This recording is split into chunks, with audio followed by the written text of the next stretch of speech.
जय हरी. एकादश स्कंध भाग 50. आपण पाहतोय की एकंदर प्रपंचाचं स्वरूप पाहावं तर ते देखील मोठं अशाश्वत आहे. स्वतःचा देहच अशाश्वत असल्यानं त्याच्या पायावर उभारलेला प्रपंच अशाश्वतच असणार. आता ते पटवून देतात आपल्याला.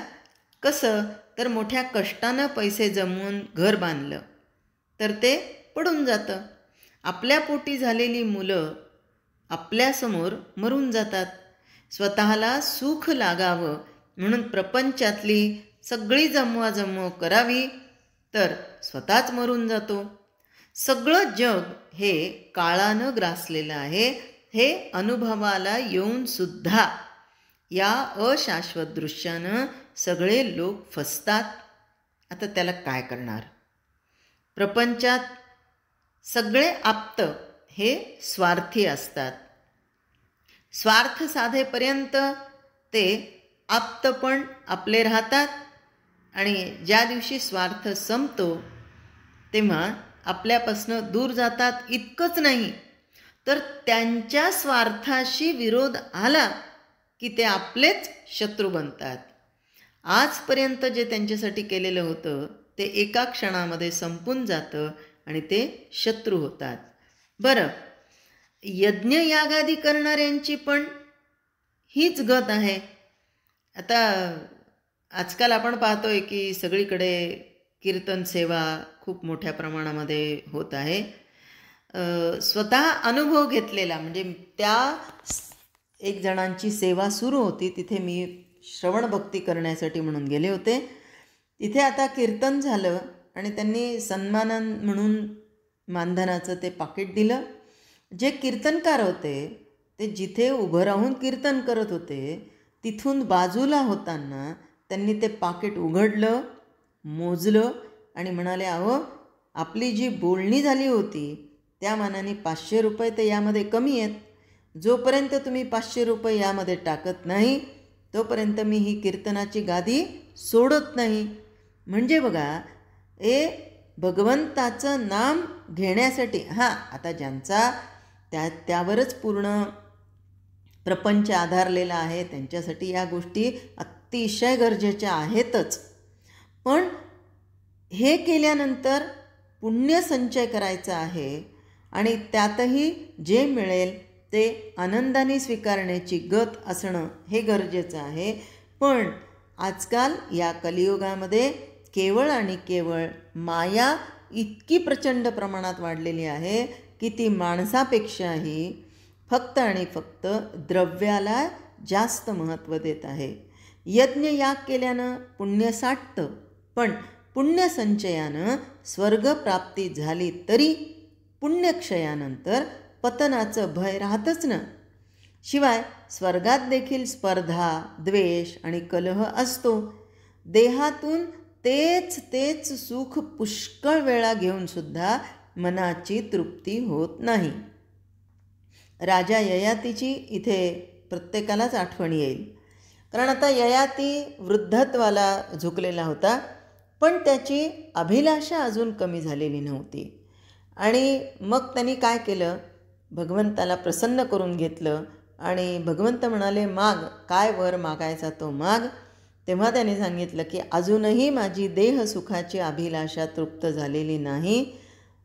तेव्हा त्यांनी सांगितलं की तुला जर तारुण्य मागायचं असेल तर तू कुणाकडून तरी मागून घेऊ शकतो. तेव्हा या ययातीने आपल्या पोटच्या पोराचंच तारुण्य मागून घेतलं आणि तरीही इतकं करूनही त्याच्या मनाची तृप्ती झाली नाही. असा अनुभव येऊन देखील दृश्याचं मिथ्यापण पटत नाही. हीच मायेची मोठी करामत आहे. द्रव्य घेऊन नंतर त्या यजमानाला हकलून देणारी ती म्हणजे देह विक्रय करणारी ती वेश्या. त्याचप्रमाणे दृश्याच्या नादी लागणाऱ्या जीवाची अवस्था होते. त्या क्षणापुरतं ते सगळं खरं वाटतं, चांगलं वाटतं, आपलं वाटतं. पण नरदेह प्राप्त झाल्यानंतर इहलोकातलं तसंच स्वर्गलोकातले हे सगळे भोग मिळवण्याच्या नादी जे लागतात ते मायेनं फसवलेले असतात. जो दृश्याच्या नादी लागावं, ज्या ज्या दृश्याच्या नादी लागावं त्या त्या जीवाला अधिकच दुःख भोगावं लागतं. ही आसक्ती जी आहे ना ती सगळ्यांना रसातळाला नेते. अहो आता या प्राण्यांचाच विचार करा ना. हत्ती हा स्पर्श लोभाने अडकल्या जातो. कसा तर हत्तीला जर पकडायचं असेल तर असं काही पकडणं शक्य नाही.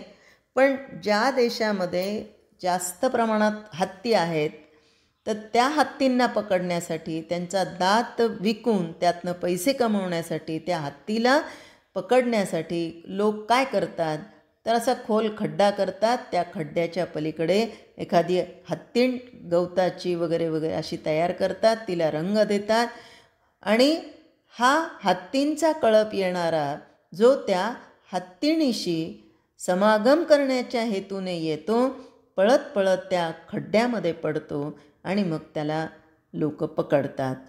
त्याचप्रमाणे हरिण हा शब्द विषयामध्ये गुंततो आणि अरण्यामध्ये सुंदर असं राग वाजवणारा कोणी असेल तर त्या राग वाजवणाऱ्याच्या तिथे शब्द ऐकण्याच्या याच्यामध्ये तल्लीन होतो आणि मग त्या हरणाला पकडल्या जातं.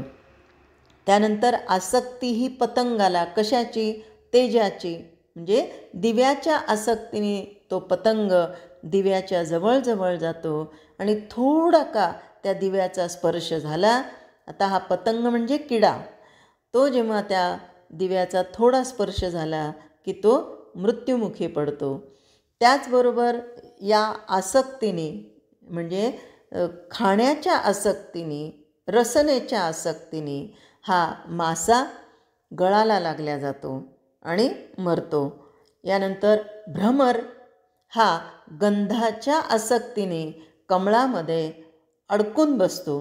खरं तर हा भ्रमर म्हणजे लाकूड कोरणारा नव्ह, त्याच्यामध्ये किती शक्ती आहे, किती ताकद आहे, पण त्याला मोह निर्माण होतो, आसक्ती निर्माण होते ती गंधाची आणि मग तो कमळामध्ये अडकून राहतो.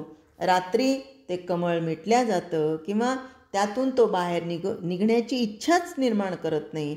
सकाळी एखाद्या हत्तींचा कळप येतो आणि ते कमलपुष्प तोडतो, गिळंकृत करतो आणि त्यामध्ये हा भ्रमर पूर्णपणे स्वतःचा नाश करून घेतो. अहो दृश्याच्या नादाने प्राणी काय माणूस काय हे जर फुकट जातात तर देवही फुकट जातात, यांचं तर काही सोडूनच द्या. तर त्यामुळं माणसाचं आयुष्य फुकट जाईल यात नवलते काय, तात्पर्य काय? तर दृश्याची आसक्ती निर्माण करून बहुसंख्य लोकांना माया फसवते. अर्थात मायेच्या तावडीतून निसटण्यासाठी दृश्याची विरक्ती व्हायला अतिशय गरजेची आहे. पण ती होण्यासाठी भगवंताची आणि सद्गुरूंची भक्ती करणं आवश्यक असतं. जेव्हा जेव्हा आम्हाला सद्गुरू भेटतात आणि ते सद्गुरू सांगतात की बाबा रे, ही माया तुला नागवणारी आहे, हिच्या नादी लागू नको, तू एकच कर.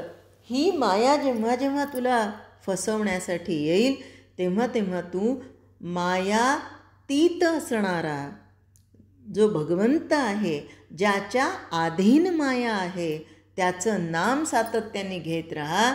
आणि जर मायेच्या अधीन गेला तर मग तुझा नाश आहे.